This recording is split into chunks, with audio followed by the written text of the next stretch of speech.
اب اس کی دلیل میں اور آگے میں بات کرتا ہوں. آگے دیکھیے حدیث پاک آپ کے سامنے پیش کر رہا ہوں. یہ ہے سنن ابو داؤد، یہ بھی دارالسلام سے چھپی ہوئی ہے. سنن ابو داؤد کتاب النکاح ہے اور اس کا باب ہے باب فی حق زوجی علی المرأة، حدیث نمبر 2140. حضرت قیس بن سعد، ایک صحابی ہے قیس بن سعد، وہ کہتے ہیں کہ میں ہیرا شہر گیا، ہیرا شہر کر کے علاقے کا نام ہے، تو میں نے وہاں دیکھا کہ لوگ اپنے سردار کو سجدہ کر رہے ہیں، اپنے سردار کی تعظیم میں کیا کر رہے ہیں؟ سجدہ کر رہے ہیں. فقلت رسول اللہ صلی اللہ علیہ وسلم احق ان یسجد لہ. وہ کہتے ہیں میرے دل میں خیال آیا، میں سوچنے لگا کہ حضور صلی اللہ علیہ وسلم کو زیادہ حق پہنچتا ہے کہ ہم حضور کو سجدہ کریں. جب عام لوگ، عام قبیلے کے لوگ اپنے سرداروں کو سجدہ کرتے ہیں تو حضور تو پوری کائنات کے سردار ہے، تو سرکار کو کیوں نہ سجدہ کرے؟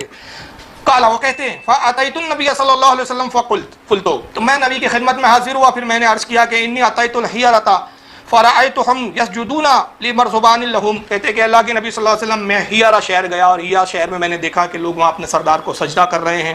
تو اللہ کے نبی صلی اللہ علیہ وسلم فانت یا رسول اللہ احق ان نسجد لک، اللہ کے نبی آپ اس سے زیادہ حق رکھتے ہیں کہ ہم آپ کو سجدہ کریں، تو گویا آپ ہمیں اجازت دیجئے کہ ہم آپ کو سجدہ کریں. قال، اللہ کے نبی نے ارشاد فرمایا ارأیت لو مررت بقبر اکنت تسجد لہ.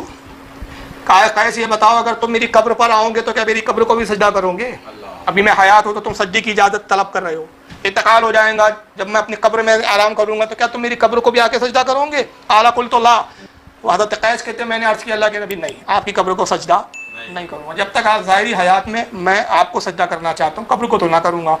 قال فلا تفعلوا، تو اللہ کے نبی نے فرمایا کہ بس پھر یہ کام نہ کرو کہ تم مجھے سجدہ کرو. اگر میری شریعت میں سجدہ جائز ہوتا، اگر درست ہوتا، کسی کو کسی کا سجدہ اگر صحیح ہوتا تو میں عورتوں کو حکم دیتا کہ وہ شوہر کو سجدہ کرے.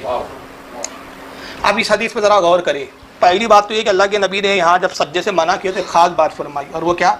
ارأیت لو مررت بقبری، جب تم میری قبر پر آؤ، اکنت تسجد لہ، تو کیا میری قبر کو سجدہ کرو گے؟ دو باتیں انہوں نے کہا، قبر پر آنا مگر سجدہ مت کرنا. قبر پہ آنے سے نہیں روکا، سجدے سے روکا. وہاں بھی قبر پر ہی جانے سے روک دیتا ہے.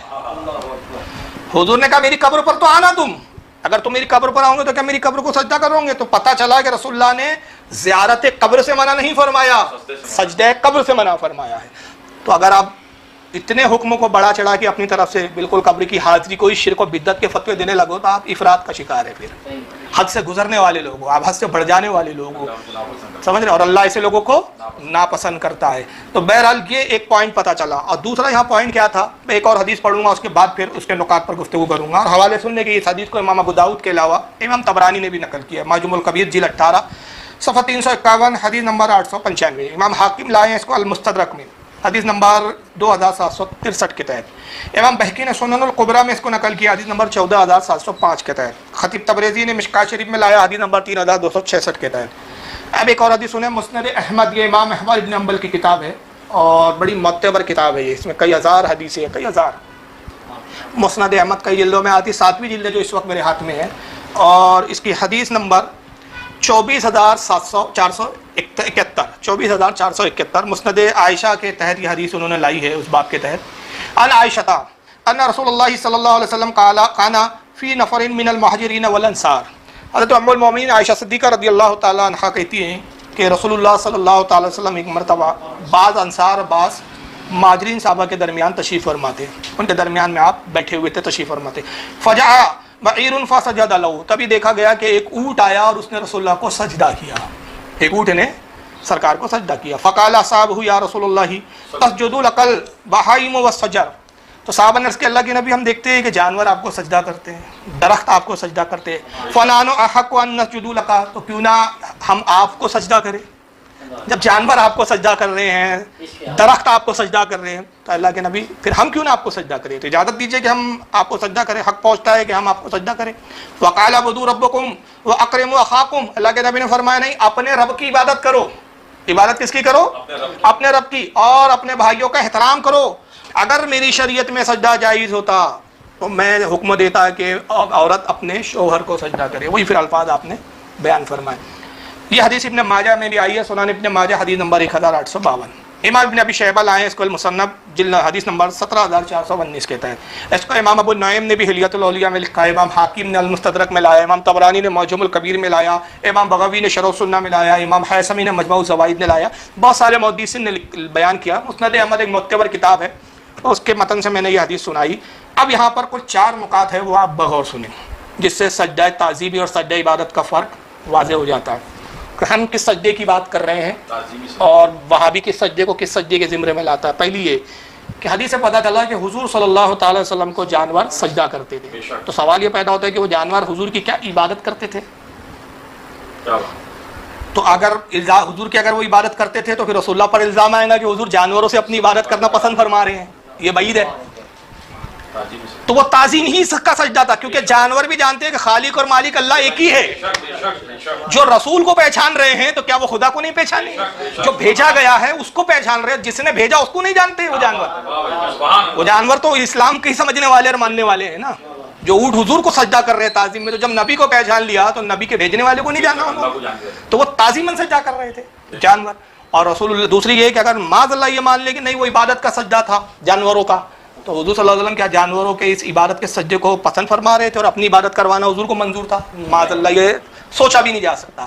تیسری بات کہ نبی پاک صلی اللہ علیہ وسلم نے انسانوں کے جب سجدے کو جب گوارا نہیں کیا تو جانوروں کے سجدے کو کیسے گوارا کرتے؟ اگر وہ عبادت کا سجدہ ہوتا, اگر کہے کہ نہیں وہ تو عبادت کا سجدہ تھا صاحب, حضور نے جانوروں کو اجازت دے دی, انسانوں کو گانے اللہ کی کرو, تو یہ حضور پر پھر تہمت لگانا ہوا کہ معاذ اللہ حضور صلی اللہ علیہ وسلم جانوروں سے تو غیر اللہ کی عبادت پسند فرما رہے اور انسانوں کو اس سے روک رہے. تو اس طرح سے ہو سکتا نہیں. اور پھر صحابہ نے جو سجدے کی اجازت مانگی تو ظاہر ہے وہ بھی تعظیم کے سجدے کی مانگی, کہ انہوں نے بھی دیکھا کہ اونٹ سجدہ کرتے ہیں, تو صحابہ یہ نہیں سمجھتے تھے کہ اونٹ حضور کی عبادت کر رہے ہیں, تعظیم کر رہے ہیں. تو انہوں نے کہا جب یہ جانور اس طرح تعظیم کر سکتے ہیں تو ہم کیوں نہیں؟ تو حضور نے کہا نہیں, یہ جانور کر رہے ہیں ان کے لیے تو ٹھیک ہے کہ یہ جانور ہے, ان پر احکام شرعی نہیں ہے, شعوری نہیں ہے, لیکن تم انسان ہو, تمہارے تقاضے ہیں.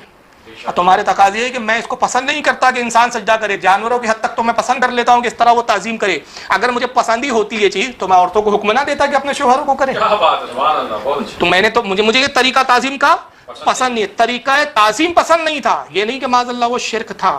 اور چوتھا یہ کہ اگر وہ عبادت کا ہی سجدہ تھا تو نعوذ باللہ من ذالک, پھر رسول اللہ یہ بھی نہیں فرماتے کہ میں عورتوں کو حکم دیتا کہ وہ شوہروں کو سجدہ کرے.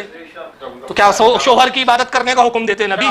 یہ بھی مثال بھی نہیں دی جا سکتی اس کی. اور اسی چوتھے پوائنٹ میں آپ یہ لے لو, تو یہ سارے نکات سے بات پتہ چلا کہ وہ تعظیم کا سجدہ تھا, عبادت کا سجدہ نہیں تھا. تو اب اگر وہ عبادت کا سجدہ کوئی کہتا ہے اور کہتے کہ نہیں عبادت کا ہی سجدہ تھا اور وہ شرک تھا اس لیے رسول نے صحابہ کو منع کر دیا, تو ہم کہتے ہیں جناب صرف منع نہیں کیا جاتا, شرک کی نیت کرنے پر, شرک کا ارادہ کرنے پر توبہ کا بھی حکم دیا جاتا, مگر نبی نے وہاں کوئی حکم نہیں دیا.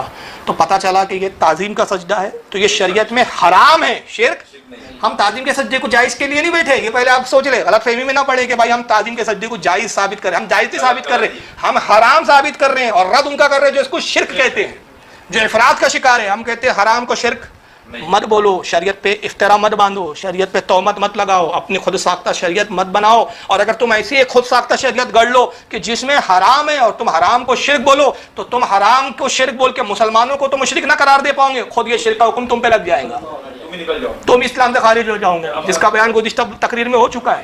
تو کہنے کا مطلب یہ ہے کہ اصل میں ہمارا جو یہاں آج کا مقصد ہے وہ یہ ہے کہ عوام کو یہ سمجھانا کہ ہمارے علماء, ہماری شریعت خود تعظیم کے سجدے کو پسند نہیں کرتی, مگر اس کو شرک بول کر مشرک بولنا مسلمانوں کو, اور یا یہ کہ بھائی مشرک ہو جا رہے ہیں, بریلوی لوگ سجدے کر کر کے مشرک ہو جا رہے ہیں, اور یہ بہانہ بنا کے جو آپ فرقے بات چھوڑ رہے ہو, مختلف فرقے بنا رہے ہو, مختلف فرقوں پہ چلے جا رہے ہو. اچھا خود فرقے بدل کے چلے جاتے ہیں, عجیب تماشا ہے یہاں. میں پہلے بریلوی تھا, الحمدللہ اب میں توبہ کر کے اہل حدیث ہو گیا. بریلیوں فرقہ واریت مت پھیلا. ابے فرقہ تو نے بدلا, فرقہ واریت تو تو پھیلا رہا ہے. ہم تو اپنے جہاں تھے وہیں ہیں, جہاں پہ ہمارے باپ دادا تھے ہم وہیں پہ, اور آج بھی وہیں, ہمارے باپ دادا بھی وہیں تھے, ہم بھی وہیں. فرقہ تو نے بدلا, بدل تو رہا, جا تو رہا, بولتا فرقہ نہ بنا, تو بنا تو نے لیا نا فرقہ. وہ تو پہلے سے جو سنی بنایا وہیں ہے, تیرا بدلا جانا تو خود سب ثابت کر رہا ہے کہ تو نئے فرقے میں.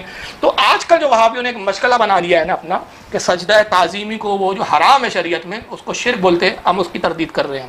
اور تردید اس بات کی کر رہے ہیں کہ اگر تم حرام کو شرک بولو گے تو پھر اللہ کی اس آیت کو پھر یاد کرو کہ پارہ 7 سورہ مائدہ آیت نمبر 87 اللہ فرماتا ہے حد سے آگے مت بڑھو کہ بے شک اللہ حد سے آگے بڑھنے والوں کو پسند نہیں فرماتا۔ اب ایک چیز یہاں یاد کر لیجیے آپ، پھر میں ایک بات دوہرا دوں، میں پہلے بول چکا ہوں کہ شرک اگر ہے تو ہر شریعت میں شرک شرکی ہے، یہ بات ایک اصول یاد رکھ لیجیے۔ یہ ہو ہی نہیں سکتا اگر کوئی اس طرح کی بات کرتا ہے اس سے بڑا جاہل نہیں کہ ایک کام موسیٰ علیہ السلام کی شریعت میں جائز ہو اور نبی کی شریعت میں وہ شرک ہو جائے، یہ کبھی ہو نہیں سکتا۔ شرک کا ایک ایسا قانون رہا، شرک اور کفر یہ دو ایسے ہیں کہ چیزیں حرام اور حلال مختلف شریعتوں میں الگ الگ ہو سکتی ہے۔ مثال کے طور پہ حضرت آدم کی شریعت میں بہن اور بھائی کا نکاح حلال تھا، رسول اللہ کی شریعت میں حرام ہے۔ یہ احکامات جو ہے دوسرے، اس میں حرام اور حلال میں اختلاف ہو سکتا ہے، وہ حرام تھا وہاں جائز تھا، یہاں حرام ہے، لیکن حضرت آدم کی شریعت میں جو چیز شرک تھی وہ رسول اللہ کی شریعت میں بھی شرک کی ہے، موسیٰ کی بھی شریعت میں شرک رہی، عیسیٰ علیہ السلام کی بھی، ہر نبی کی شریعت میں شرک رہی۔ تو شرک کا اصول ایک ہی رہا۔ اب اگر سجدہ تعظیم کو شرک سمجھ لیا جائے، اگر سجدہ تعظیم کو شرک سمجھ لیا جائے بجائے اس کے کہ وہ حرام ہے، اس شریعت میں حرام ہے اور پچھلی شریعت میں وہ حالانکہ حرام بھی نہیں تھا، جائز تھا، تو پھر اللہ پہ تہمت نہیں ہے کہ معاذ اللہ پچھلی شریعت میں شرک کی اجازت دے دی اور اس شریعت میں شرک بول کے اسلام سے خارج بتایا جا رہا ہے، یہ تو اللہ پہ تہمت باندھنا ہو گیا۔ تو یہ قرآن عظیم سے دلیل لیجیے، پارہ نمبر 1 ہے اور سورہ بقرہ آیت 34، رب فرماتا ہے وَإِذْ قُلْنَا لِلْمَلَائِكَةِ اسْجُدُوا لِآدَمَ فَسَجَدُوا إِلَّا إِبْلِيسَ أَبَىٰ وَاسْتَكْبَرَ وَكَانَ مِنَ الْكَافِرِينَ۔ اللہ فرماتا ہے اور حبیب یاد کیجئے جب آپ کے رب نے فرشتوں سے کہا کہ تم سب آدم کو سجدہ کرو، تو سب کے سب سجدے میں گئے، کون نہیں گیا؟ صرف ایک تھا، الا ابلیس، سوائے ابلیس کے، وہی تھا جس نے سجدہ نہیں کیا، اور جب سجدہ نہیں کیا تو وہ تو شرک سے بچا نا۔ سجدہ غیر اللہ اگر شرک ہے تو شرک سے بچا نا، مگر قرآن کیا کہہ رہا ہے؟ ابا واستکبر، گھمنڈ کیا، وکان من الکافرین، اور ہو گیا کافروں میں سے۔ تو یہ کون سی بات ہوئی بھائی کہ وہ شرک سے بچ رہا اور قرآن کہہ رہا کافر ہو گیا؟ تو وہ شرک نہیں تھا، وہ تعظیم تھی اور اس نے تعظیم کا انکار کیا۔